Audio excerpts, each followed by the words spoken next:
Shmai erbyn hyn. Gai ddiolch yn fawr iawn I bob un a nath ymateb i'r myfyrdod dydd Sul diwetha. Buodd yna dipyn o ymateb, mwy o ymateb nag unrhyw myfyrdod arall I I gyflwyno yn y modd hwn. Diolch I bob un a wnaeth hynny. Mi roedd yr ymatebion yn disgyn mewn I ddwy garfan. Naill yn gweud bod Duw tu ôl I beth o Samson yn gwneud, ac mae gwneud ewyllus Duw yr oedd ac felly dylen ni ddim ei ystyried yn yr un ffordd ag ystyried terroristiaid y dyddiau hyn, iddo fynd ati I ladd miloedd o bobl drwy ladd I hunan yr un pryd. Dyna un ffordd ac dylen ni fod chywilydd mawr ac yn y blaen yn awgrymu fel arall.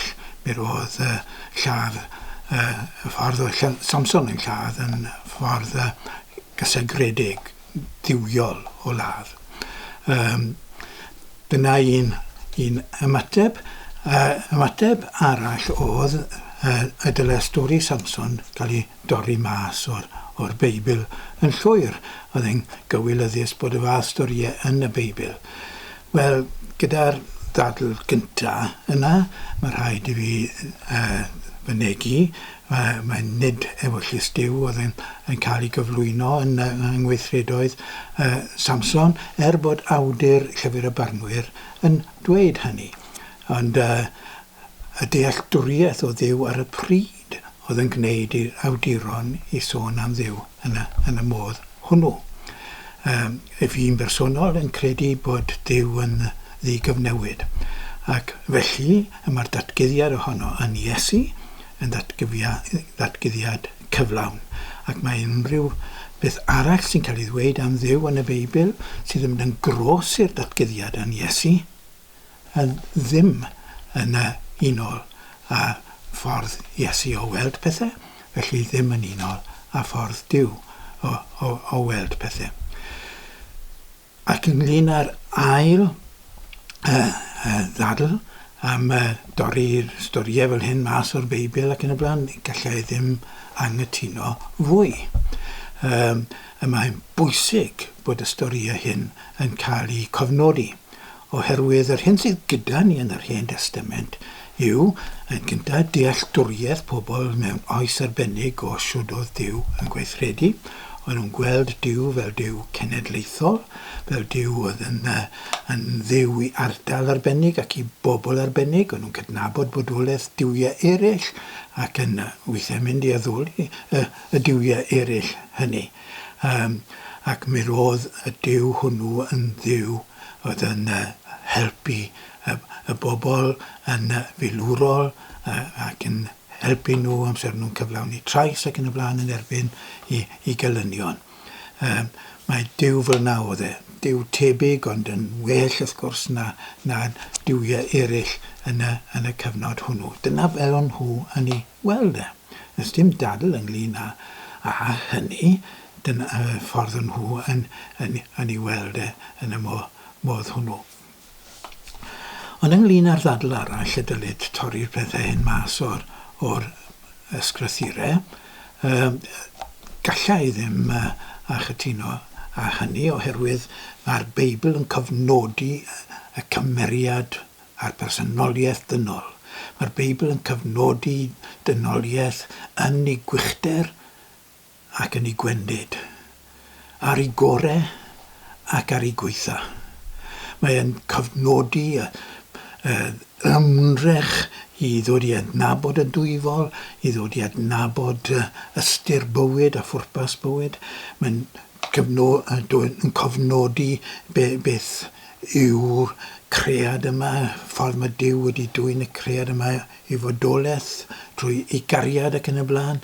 Ond dyn nhw ddim yn nabod Duw yn llawn. Dyw'r awduron yr Hen Testament ddim yn adnabod Duw yn llawn, yn gyflawn. Yn Iesu mae'r datgyddiad cyflawn o Dduw. Ac amser ni'n dweud bod yn dweud hyn yn y gair am wneithbwyd yn gnawd yw'r gair. I ni yn ei ddilyn. Iesu. A pan bod unrhyw beth yn cael ei ddweud sydd yn groes i Iesu, yna mae rhaid i ni ddilyn Iesu.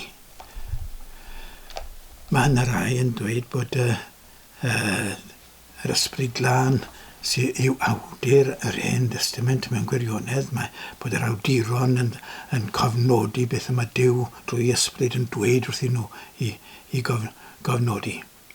Ond os ydy hynny'n wir, yna mae amlwg bod natur a chymeriad Duw yn newid.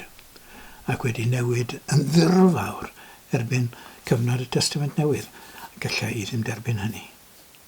Yr un yw Duw, yr alffa a'r omega, y dechrau a'r diwedd. A'r datguddiad o Dduw yn Iesu yw'r datguddiad cyflawn. Pam dylid cadw'r storiau yma yn yr ysgrythurau, te? Oherwydd, fel ni'n dweud yn gynt, maen nhw'n datgelu y natur ddynol. Ac mae'r stori Samson yn datgelu nifer o bethau am bwyty ni fel dynoliaeth, yn ogystal ac am bwyty Samson, wrth gwrs, ond am bwyty ni fel dynoliaeth, ac yn y modd i ni'n ymateb i sefyllfaoedd. Mae stori Samson yn dangos i ni'n eglur iawn, gymhellion person sy'n cyflawni erchyllderau. Siwd mae'r person hwnnw yn meddwl? Siwd mae'r person hwnnw yn gweld pethau? Beth mae e am wneud? Mae e moyn dial. A dyna sydd yn dod i'r amlwg yn stori Samson o hyd ac o hyd, yr awydd yma i ddial. Gai droi at Lyfr y Barnwyr eto i ddarllen rhai adnodau mas o. Mae stori Samson yn stori gynhyrfus. Mae'n stori ryfedd. Mae Samson yn priodi merch o Philistiad. Dyw e ddim yn byw gyda ddi. Mae'n gadael hi gyda'i theulu. Mae e'n mynd nôl. Ac mae'n bant am sbel hir. Ac mae'r teulu, tad y ferch, yn meddwl bod e wedi gadael hi. Am byth fel bethau, ac mae e'n rhoi y ferch i rywun arall. Ac mae Samson yn ôl nawr mwyn mynd at i'w wraig o Philistiad. Ond mae e'n gweld i bod hi wedi mynd. Ac mae Samson yn ymateb fel hyn. Ond dywedodd Samson wrthynt, y tro hwn fe dalaf y pwyth i'r Philistiad. Nawr, tad y ferch oedd wedi cyflawni'r weithred, ond mae'n dangos, y stori mae'n dangos siwr ni'n ymateb i sefyllfa bersonol trwy fynd i gasau yr hil, y bobl. Achos bod un ohonyn nhw neu ddoi ohonyn nhw wedi gwneud niwed i'r unigolyn. Mae ymateb i'w casineb a awydd i ddial. Y tro hwn fe dalaf pwyth i'r Philistiad, fe achosaf niwed difrifol iddynt. A mae'n dala 300 o gydnoed, mae'n clymu ffaglau tan yn eu cwten nhw, ac mae'n hala nhw trwy'r cynheuaf gwenydd, ac mae'n llosgu'r cyfan. A wedyn ni mae yn rhedeg i gwato. Ac mae'r Philistiad yn dial ar y teulu am un beth. Philistiad oedd y teulu, y ferch, y gwraig Samson a'i thad, yn dial dan nhw ac yn ei llosgu nhw i farwolaeth. Ac yna maen nhw'n mynd i wylo am Samson ei hunan mwyn dial arno fe fel o Samson yn dial arnyn nhw. Daeth y Philistiad i fyny a gwersyllu yn Juda ac ymledu trwy lehi. Gofynodd gwir Juda, pam y deithoch yn ein herbyn ac meddyn deitho'n i ddal Samson a gwneud iddo ef fel y gwnaeth ef i ni. Dyna fe'r yn ddialedd yma. Yna aeth 3,000 o wir o Juda i hafn craig eto am lle oedd Samson yn cwato. Dweud o'r Samson, fe wyddost yn iawn mae'r Philistiad sy'n ein llywodraethu, beth yw hyn a wneithost i ni? A tebodd ynte, gwneithim iddynt hwy fel y gwneithant hwy i mi. Dial. Na beth o'n i'n neud. Yna dweud asant yr ydym ni wedi dod yma i thrwymo, ac maen nhw'n gwneud hynny, ac maen nhw'n mynd ag i'r Philistiaid. A pan ath i gwmni'r Philistiaid, mae awdur yn dweud bod ysbryd yr arglwydd wedi dod ar Samson. Bod Duw yn gweithredu trwy Samson. Ac aeth y rhaffau o ddam i freichiau fel llinyn wedi I ddeifio gan dan. A syrthiodd I rwymau oddi am I ddwylo. Cafodd asyn a honno heb sychu. Gyfeilodd yn ddi ei law a lladd 1000 o ddynion. Ac meddai Samson, ac asyn y rhoi sydd yn gyrfa asyn. Ac asyn lleddais 1000 o ddynion. Wedi iddo orffen dweud hyn taflodd yr o'i law a galwyd y lle hwnnw yn Ramath Lehi, Bryn yr Roedd syched mawr yno a galwodd yr arglwydd a dweud ti arroddodd y fuddigoliaeth fawr hon I thwas, ond a wyf yn awr I drengu o syched? Holltodd Duw y graig a ffrydiodd dŵr. Nawr, y dialedd yma, eto, ddo, di Sadwrn, fi'n cofio am 9/11, unfed ar 10 o Medi, pan nath bobl gyflawni erchill bethau, gyflawni'r pethau hynny trwy hedfan yr awyrennau mewn i'r tyrau yna yn Efrog Newydd. Dial. Ond hwn dial am y niweidio oedd wedi digwydd i'w pobl nhw yn y dwyrain canol fel o'n nhw yn ei weld e. Yna fe ath Unol Daleithiau America a NATO, Prydain, I ryfel yn Afghanistan 20 mlynedd yn ôl. A rhyfel hwnnw newydd ddod I ben. Beth oedd Prydain yr Unol Daleithiau'n wneud? Dial. Ac yna fe eithbwyd mewn I Irac I ddial. A chymellion eraill, wrth gwrs, y melwa am gyfoethogi wrth ddial yn wneud y pethau hynny hefyd. Ac wrth bod nhw'n gwneud y pethau hynny, nhw'n creu mwy o gasineb ac mi roedd gweithredoedd terroristaidd ar hyd a lled y byd mewn dialedd, yn dial. Y stori Samson yn mynig un. Yn effeithiol iawn ein hawydd ni I ddial. O hyd ac o hyd, hyd yn oed am bethau bach, cymharol fach, pethau cymharol ddibwys ni moyn dial. Odi mae'r stori Samson yn stori bwysig. Mae e'n dweud pethau eraill hefyd. Mae e'n dangos y modd mae person sy'n cyflawni'r terroristiaeth yma yn cael ei ystyried yn arwr gan I bobl I hun. Awduron llyfr y barnwyr wedi cofnodi'r hanes yn fanwl.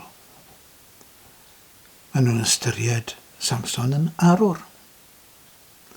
Ac wrth gwrs yn priodoli ewyllus Duw i'r arwyr yma. Mae'r un peth yn digwydd yn un dialedd nuned dyddiau hyn hefyd. Fe ddywedodd George Bush pan nath mewn I Afghanistan ac I Irac I fod yn siwr I fod yn gwneud ewyllus Duw. Fe ddywedodd Tony Blair bethau debyg am bwyty'r dialedd hynny. Dymuniad Duw oedd hyn. Mor rhwydd yw ei briodoli llwyddiant milwrol sydyn a ewyllus Duw. Dyna fel nhw'n meddwl gyfnod yr Hen Testament. A dyna fel mae pobl wedi bod yn meddwl ar hyd yr oesoedd bod Duw ar ochr y batalions mawr, fel ddwedodd Napoleon. y rhai sydd yn ennill. Mae'r ffaith i bod nhw'n ennill yn dangos i bod nhw yn cyflawni ewyllus Duw. A dyna oedd y syniad ar y dechrau yn 10, ond erbyn 20 mlynedd yn ddiweddarach wrth gwrs, nawr mae'r Taliban yn gweud, mae hyn yn brawf bod Duw o'n ochr ni. Ac bod Duw yn cefnogi yr hyn i ni yn ei wneud. Mae'r meddylfryd hwnnw i weld yn stori Samson ac yn gwbl groes i feddylfryd Iesu sydd i weld yn y Testament Newydd. Ond mae'n bwysig bod e'n cael ei gofnodi. Rhybydd i ni dyle hwn fod, nid rhywbeth i ni yw ganmol. Mae'r stori hefyd yn dangos fan mor rhwydd yw i ddod i credu bod dialedd yn beth anrhydeddus a bod e'n rhywbeth y dylid i wneud. I ni'n gwybod ac yn gresynu i bod dialedd yn rhan o ddiwylliant rhannau o'r byd, hyd yn oed heddi. A'n diwylliant ni yn bod ni dweud nad yw e, y mae e mewn gwirionedd yn rhan o'n diwylliant ni, ar lefel bersonol ac ar lefel wladwriaethol a rhyngwladol. Mae dialedd yn dal i gael ei ystyried fel rhywbeth angenrheidiol. Mae e'n gwbl groes i faddeuant. Ac fe ddywedodd Biden mewn ymateb i'r weithred terroristaidd yna yn Afghanistan bod dim maddau i fod. Dial sydd i fod. Oedden ni'n dal yn y meddylfryd yna.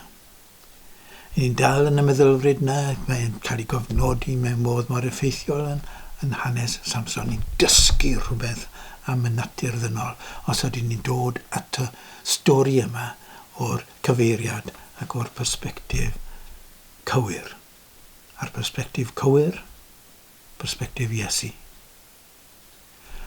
Trwy lyged Iesu y dylen ni edrych ar hyn i gyd. Pidwch am hynny dial. Medde Paul mewn ymateb i'r efengil hon, pidwch am hynny dial. Gadewch y bethau fel yna i Dduw. Pidwch chi a gwneud. Dyna beth nath Samson. Ac mae'r hyn nath Samson yn fynegiant effeithiol iawn o ffordd mae pobl yn meddwl, a ffordd maen nhw'n meddwl o hyd. Ond nid ffordd Iesu yw ffordd Samson. A dyna'r dewis sydd gyda ni. O Dduw gad i ni wneud y dewis cywir, sef dilyn ffordd Iesu. Fe yw'r gwirionedd. Fe yw ffordd y bywyd. Amen.